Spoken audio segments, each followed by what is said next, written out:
We are watching a new twist now in the George Santos saga. The Republican congressman from New York, who, as you probably know, lied a lot about his life, where he went to school, where he's worked, his family's origins, the list goes on. Well, now, the New York Times is reporting on a mysterious and unregistered group that was soliciting a lot of money for the Santos campaign. The Times obtained one email in which the group, called Redstone Strategies, reached out to a donor looking for a pretty hefty contribution. According to the Times, the group's efforts to raise money for Santos maybe could have broken campaign finance rules because it wasn't registered with the FEC. We should note, NBC News has not independently reviewed these records. A lawyer for Santos declined to respond to questions about Redstone, telling the Times, I'm quoting here, it would be inappropriate to respond to anything related to this apparent investigation of my client's campaign finances. It's coming on Capitol Hill today. We're seeing more Republicans now calling for Santos to resign. He himself is reiterating, not going to happen. Watch. I wish well all of their opinions, but I was elected by 142,000 people. Until those same 142,000 people tell me they don't want me, we'll find out in 2 years. I want to bring in NBC News Capitol Hill correspondent Ali Vitale, along with Grace Ashford, the New York Times reporter who has the story we just laid out. Ali, let me start with you. A lot of Santos talk on the Hill today. Again, a lot of cameras, discussing, trying to figure out what is up with Santos. Let me play a little bit of what you and the team and we are hearing from some members of the Republican Party. Watch. He's got a long way to go to earn trust. I think it's clear he's lost the confidence of people in this community. The man's got to be honest with himself and his constituents, and it's just clear to me that he can't do his job. So, Ali, what else are we hearing on the Hill? Because Santos, as we played, he doesn't sound like he's anywhere close to potentially stepping down.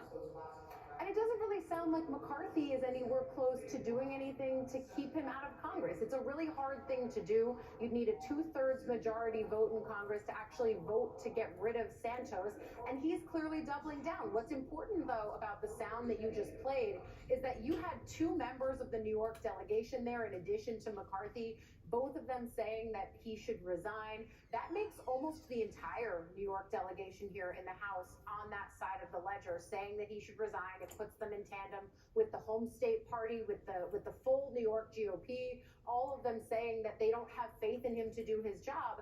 Nevertheless, he says he's staying where he is, and it does leave us at a sort of impasse here. The other point to consider, Hallie, is the political aspect of this, which is that the Republican majority here is already so thin, they don't want to have to open themselves up to do another special election in an off year where just millions and millions of dollars would pour into the Long Island area of New York for this race that on the ground, if you look at the demographics, would actually tilt in the Democratic column, and that would be a problem for Republicans who, again, already have such a tight majority. Grace, let me turn to you here and what else you're learning about this group that was soliciting money for Santos, why that may have broken campaign finance rules here.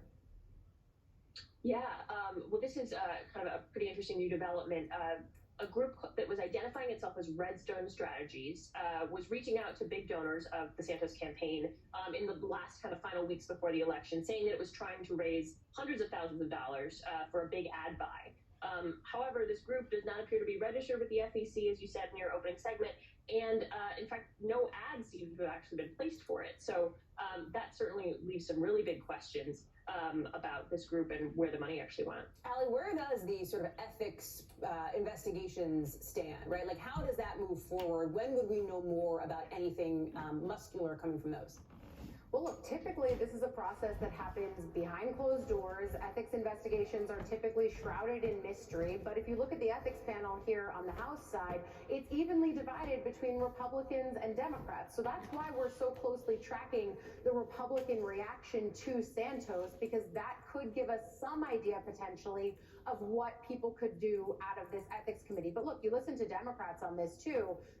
And you had Clyburn on, but he's echoing what other people like Leader Jeffries and other key members are saying, which is, yes, they agree that George Santos doesn't have a place and shouldn't have a place in Congress, but that this is Republicans' mess to clean up. Heard that message loud and clear for sure.